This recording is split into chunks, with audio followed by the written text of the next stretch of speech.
time to prepare for what's coming. You might want to buckle up. Fase 10. Tegang berkepanjangan, tapi kenapa berasa ada yang kurang? Here we go, fase 10 yang sudah lama dinanti-nanti. Bayangkan, harus menunggu setahun lebih untuk bisa menyaksikan sequel film Fast Furious. Sampai harus ikutan war tiket untuk bisa nonton film ini di awal-awal tayangnya di Indonesia. Sebagai penonton setia Fast Saga sejak pertama hingga episode 10 ini, saya tidak pernah bosan dengan kejutan-kejutan yang selalu dibawa film bergenre action ini. Jika diikuti dari awal sih, terasa terjadi pergeseran muatan cerita yang awalnya menitik beratkan pada aksi-aksi balap jalanan, hingga mulai terasa berbeda saat memasuki sequel kelima, di mana topik cerita mulai menjadi kisah-kisah perampokan, penyelamatan, aksi-aksi heroik dengan trik-trik serta teknologi yang sepertinya mengikuti perkembangan zaman, dengan tetap mempertahankan penggunaan mobil-mobil mewah dan berkelas sebagai kendaraan tim Toretto dalam menjalankan misi-misinya. Seperti biasanya, dalam setiap sequel Fast Saga ini, pasti akan terhubung dengan yang sebelum-sebelumnya, sehingga jika kita tidak menonton dari awal akan agak kesulitan untuk memahami ceritanya, dikarenakan biasanya setiap sequel baru akan terhubung dengan satu atau beberapa cerita sebelumnya. Seperti di fase 10 ini, sempat agak lama mikir juga dari cerita bagian manakah akar masalahnya. Hingga beberapa adegan flashback memunculkan dari mana asal masalah yang menghadirkan tokoh Dante Reyes yang diperankan oleh Jason Momoa, anak seorang penguasa bisnis narkoba Herman Reyes yang berhasil dikalahkan Dominic Toretto yang diperankan oleh Vin Diesel. Dan itu terjadi ternyata di fase 5. Hadirnya tokoh villain psikopat Dante membuat Dom jadi cukup kewalahan untuk melewati semua jebakan dan ancaman yang sudah dipersiapkannya selama 12 tahun sebagai balas dendam atas kematian dan habisnya harta ayahnya. Orang-orang dekat Dom satu persatu nyaris terbunuh dengan hal-hal mematikan yang diciptakan Dante.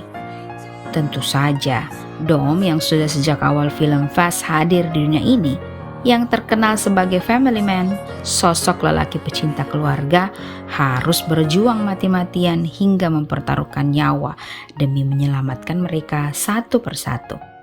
Meskipun pada akhirnya sang adik, Jacob Toretto yang diperankan oleh John Cena, harus mati demi melindungi keponakannya Little B. Cerita berpindah dari satu konflik ke konflik lainnya dengan cukup cepat. Nyaris tidak memberi kita waktu untuk berkedip, apalagi beranjak dari depan layar. Karena lengah sedikit saja, kita akan luput dari urutan plot yang cukup bercabang.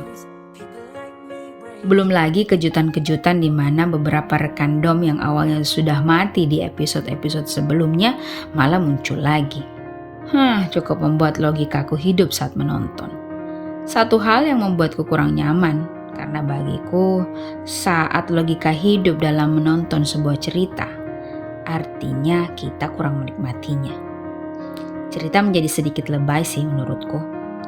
Dan yang paling bikin kecewa adalah cerita film ini ditutup dengan open-ended closing alias menggantung.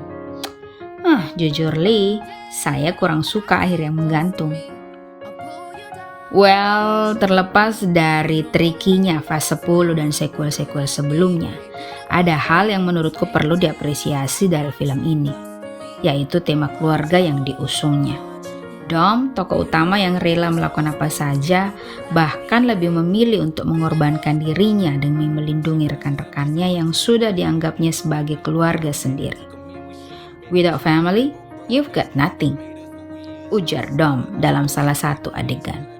Definisi keluarga dalam pandangan tokoh bertubuh kekar dan pelontos ini mengajarkan kita bahwa keluarga bukan hanya tentang hubungan darah, namun lebih dari itu, banyak orang di sekitar kita yang hadir untuk menjadi sebuah support system.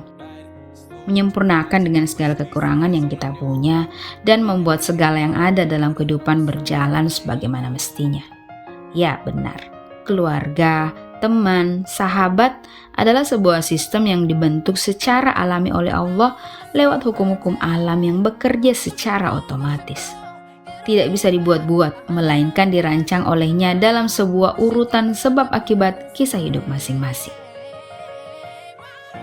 Komitmen para tokoh dalam memegang prinsip kekeluargaan di cerita Fast Furious, mulai dari awal sampai yang ke-10 ini, seolah-olah menyampaikan pesan moral bahwa di tengah dunia makin kompleks dengan segala kecanggihan teknologi, kerumitan permasalahan, serta kegilaan-kegilaan lainnya, hubungan baik dengan orang-orang di sekitar akan menjadi sebuah kekuatan untuk dapat bertahan hidup.